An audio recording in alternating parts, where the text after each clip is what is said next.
We have to change our models because we have to put different ways of accounting for labor in our economic models.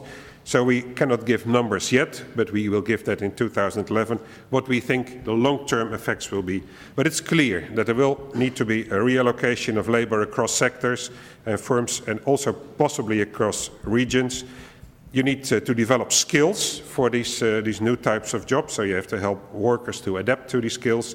And there is a need for proactive short-term labor policy initiatives to jumpstart job creation and accelerate the transition to green growth. Now, the next thing was the fossil fuel subsidies. I mentioned that.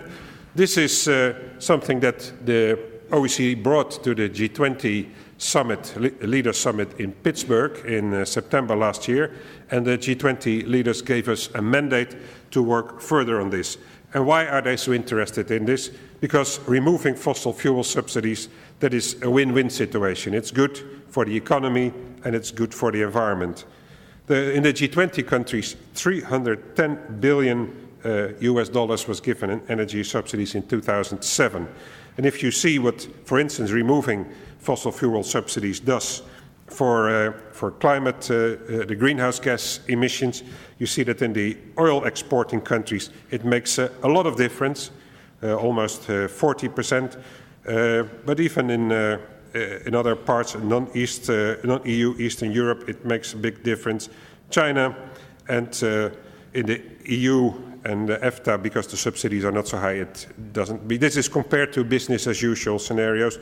But overall, if you look at the last column for the world, it accounts, if all the fossil fuel subsidies would be abolished, it would account already for a 10% decrease in greenhouse gas emissions, and it would be good for fiscal consolidations in countries because they wouldn't have to spend those $310 billion US dollars, which goes into their budgets, which helps. It's not only good for the economies in the countries, it's also good for the households themselves. Energy subsidies are normally given to a large part of the population, but large parts of the population don't need it because they can afford it. It's only the low-income groups need it. So if you would unilaterally abolish, and we have some examples of how it would work in countries. This is a theoretical situation because it would not work unilaterally, but sort of as a theoretical situation, it's interesting. If you did it in the oil exporting countries, because you have to pay less taxes, there are less subsidies given, not all the households would work more efficiently. You get a 4% increase in the income.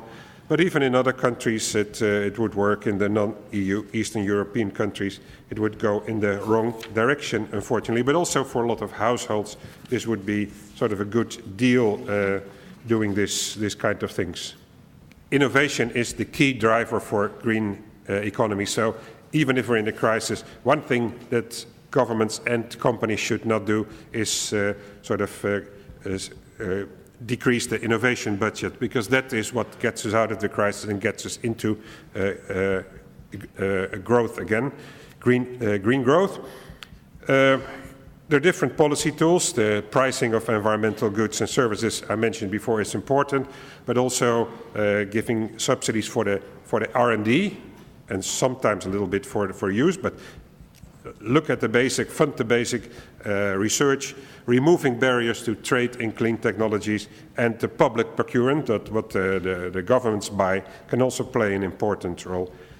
Improve conditions for entrepreneurship, especially also for the smaller and the younger firms who set up and often come with very good ideas, and make it easy for them to get into the market. And also there, research is also global.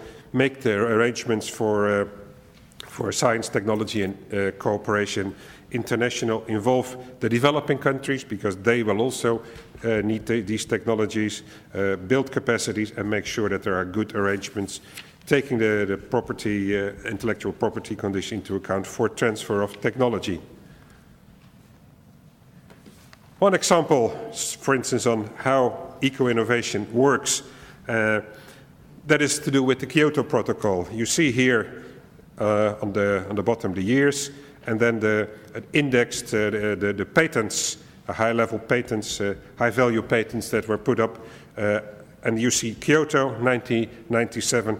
You see that the patents for clean energy, the wind power, fuel cells, solar photovoltaics, and so on, that they're all increasing. And you see that even the idea, because it started immediately after Kyoto, when it was known that this Kyoto Protocol was coming, there is a lot of innovation happening. So regulations and protocols, international protocols, can really have an effect on driving innovation. That is also a great possibility.